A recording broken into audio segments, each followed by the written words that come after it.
We're here with Victor Bigio, who is the head of sportsbook for Sportech. And Sportech is a publicly traded British company, but has a very significant presence in the United States. And Victor, tell us about your presence here and where you hope to take it. Sure, thanks so much for having me. Sportech is an international betting technology business. We are very fortunate to have a significant amount of business in the United States. We have clients in 37 states. So we understand the landscape very well, and we have a very unique position in that not only are we a technology provider and services provider in those states, but we're also an operator ourselves, as we own the exclusive pari-mutuel license for the state of Connecticut. Right. And when you say sports technologists, us old guys would say that's tote business, is that Indeed, right? Indeed, and that's it. And so I think as we move forward, tote is one facet of our business.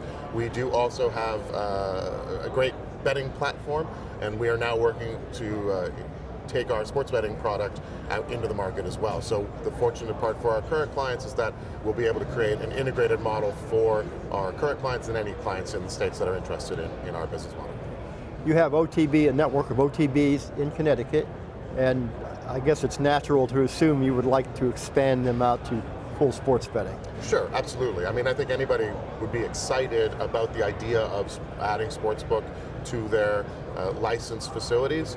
Because we already have those facilities in place, it would be a natural extension. And so sure, I think we're as excited as an operator as we are as a vendor for our current clients. Well, all you'll need there is legislative approval, and I know that gets a little complicated because the incumbent casinos would, with their gaming compacts, have the right to maintain a gaming monopoly. I know that in Florida, there's been some question as to, under their laws, whether sports betting falls under the definition of gaming. What are some of the complications in Connecticut of being able to expand sports betting beyond what the tribes might offer? Well, first I'll say this is well above my pay grade, so I don't want to dive into the details of compacts or legislations. I will say this. It's been a healthy discussion for now well over a year about how sports betting will fit into the Connecticut landscape and how the incumbent gaming operators can work together. Ultimately, it will be the decision of some legislators to decide who will receive those licenses. We're very happy to be in the conversation. We understand how important it is to the tribes as well. We all are companies that are bringing and building value to the state of Connecticut, so we hope to be in the mix as much as anybody else does. So what's your plan now in the rest of the country? So, state of Connecticut, we're very excited to be rolling out our sports betting platform and managed trading services with our partnership through SportRadar to our clients across the United States. We know it's a competitive landscape. We're really excited about the idea of taking our current horse racing clients and enhancing their business by adding sports, the same way that a lot of their businesses were enhanced by adding slots in the years past.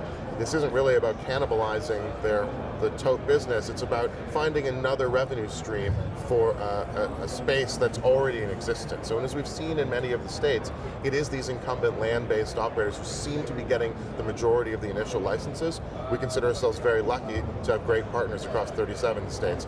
Now, which states will be legal by this time next year is a good guess, but we're happy to be able to deliver our product to them because we think it's a world-class offering. So one of the questions we always ask, because there's so much competition out there, is what is your advantage? And I infer from what you've just said that one of your advantages is you've already got an existing base of customers. Sure, absolutely. And that doesn't mean that it won't be a competitive bid to win a lot of that business.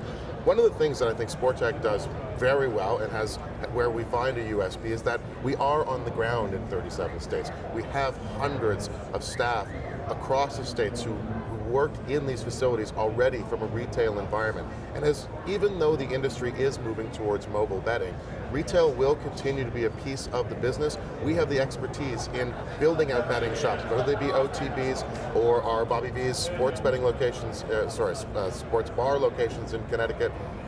We're very fortunate to have the clients, of course, but the expertise of being on the ground and having been on the ground for decades, I feel sets us apart from a lot of the competitors coming in from the other side of the pond.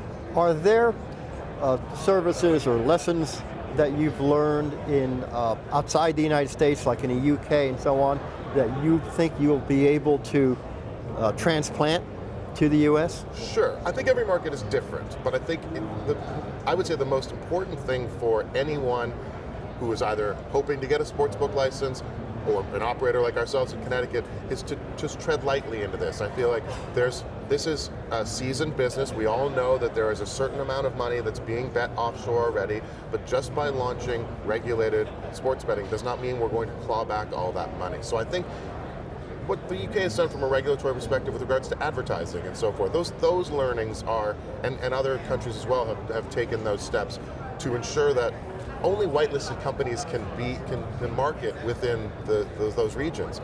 I feel like that's a huge step and a learning that we can take over into the US, but it's a much bigger discussion outside of gaming laws. It's more about communications law that would have to change as well in order to ensure that the whitelisted operators are really playing on an even field.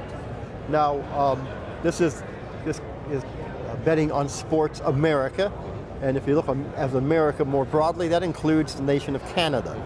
And as I just learned a few minutes ago, you are from Canada. Yes, indeed. Can you give us some sense of how you think Canada might play out over the next several years? Sure, absolutely. Canada's an interesting market in that it's a highly lucrative market currently for for operators from outside of the North American space. Back in 2009, a couple of the provincial governments decided that they would extend their land-based gaming licenses to include online licenses. So we already have online casinos and poker sites that are quote-unquote regulated by the incumbent lottery providers. From a sports betting perspective, we have a federal bill, a law that states that single-game sports wagering is not allowed in the country. We're avid sports fans there, so you can see that the fervor is starting to grow as we see what's happening in the United States. What will be very interesting to see is how long provinces will wait before they just decide they need to take action themselves. And we've seen that in Ontario recently, where the Premier of Ontario, the largest of the provinces, has put into their budget for the next year that they will generate revenue from sports betting.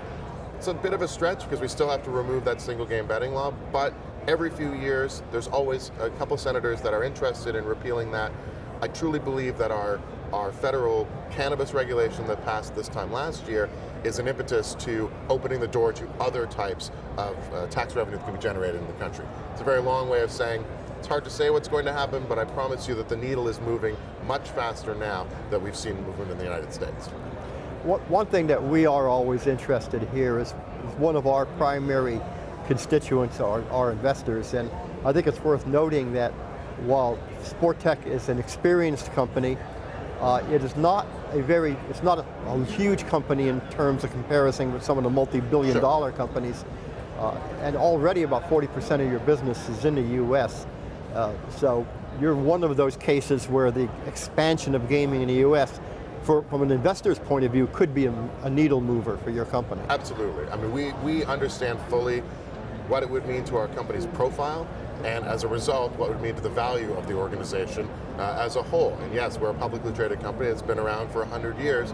I like to consider us, in many ways, the best kept secret in the business, in that we have decades of experience, we have decades of global experience, we have a footprint in the United States, we are an operator and a vendor in the United States. So absolutely, I think the sky's the limit for a company like Sportech. Anything else folks should know about Sportech?